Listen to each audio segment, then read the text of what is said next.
a notre bac, il y a l'aide des parents qui entre en vigueur pour un moment.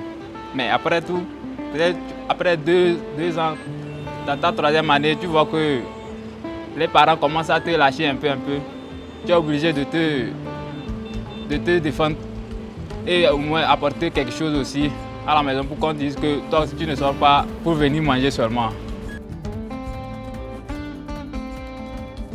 Oui, ce travail m'a beaucoup apporté puisque financièrement, ça m'a beaucoup aidé. Il y a eu un moment, je peux le dire, quand j'ai commencé par travailler ici, j'ai cessé, je peux le dire, d'appeler les parents pour dire à chaque fois le courant est fini, l'eau est finie, bon, la farine est finie.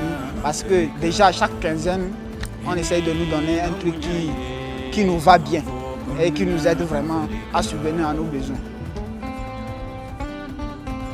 Dans la réalisation de ces infrastructures, le partenaire a tenu compte d'un aspect social, c'est-à-dire qu'il a recruté des étudiants dans leur réalisation et aussi des manœuvres de la localité, ceci pour diminuer tant soit peu le chômage.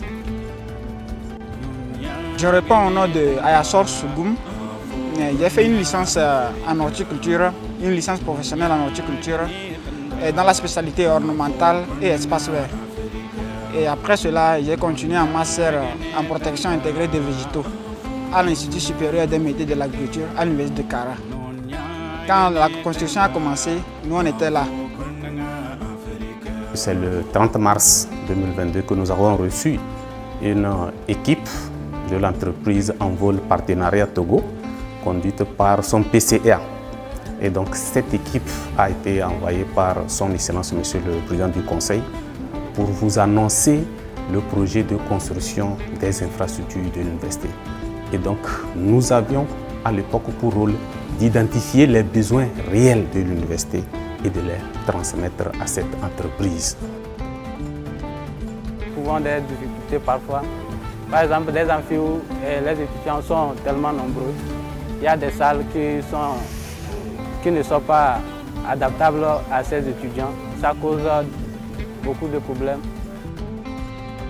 Le manque de salles voulait aussi dire manque de personnel, insuffisance de personnel, que ce soit administratif ou sur le côté enseignement et autres.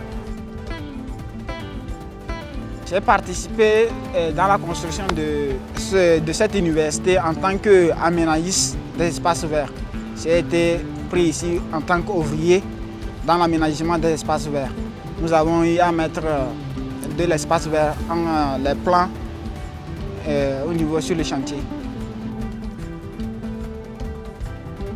Aujourd'hui, avec ce bâtiment qui est, comme je l'ai dit, ultra moderne, intégrant des laboratoires de TP, TD, des salles de simulation, ce qui est rare dans la sous-région, dans les facultés des sciences de la santé de la sous-région, donc va permettre de dispenser des cours théoriques et pratiques de qualité aux étudiants de cette faculté.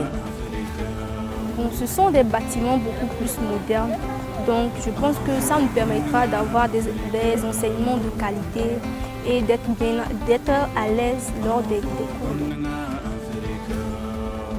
Ces infrastructures qui sont construites répondent à un besoin pédagogique. Laboratoire et salle de TP renforcent la formation. Donc cela suppose que la qualité de la formation sera beaucoup plus meilleure. En dehors de ça, nous avons plusieurs directions qui sont dans des immeubles que l'université a loués.